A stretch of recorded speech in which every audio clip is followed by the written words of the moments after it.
How to fix your Amazon Fire TV is stuck on the logo screen. So if you're trying to turn on your Fire Stick but it's stuck on this logo, then I'm going to show you a few ways on how to go and solve the issue. Now, the first thing you want to do is go and disconnect your Fire Stick from the television, and you need to ensure that it's plugged in to a wall outlet instead of the USB port in your television. So make sure the main power cord is going to a wall socket like this, and make sure you're using the official cables that were provided when you first purchased your Fire Stick.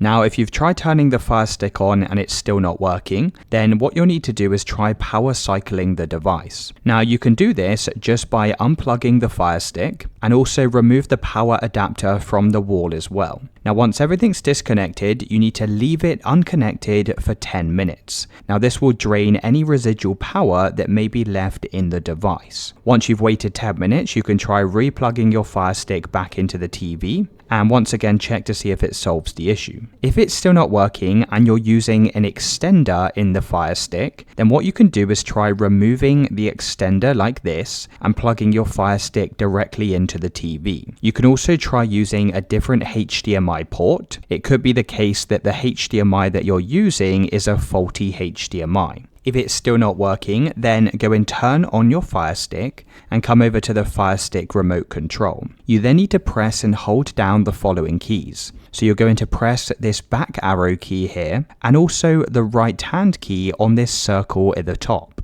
So you need to press both of these buttons down at the same time, and you need to hold them both down for around about 20 seconds. Now, once you hold these buttons down for long enough, you should see a reset page appear on your Fire Stick. So once you see this window, you can basically reset your Fire Stick back to their factory defaults, and that's another way to fix the frozen logo screen issue.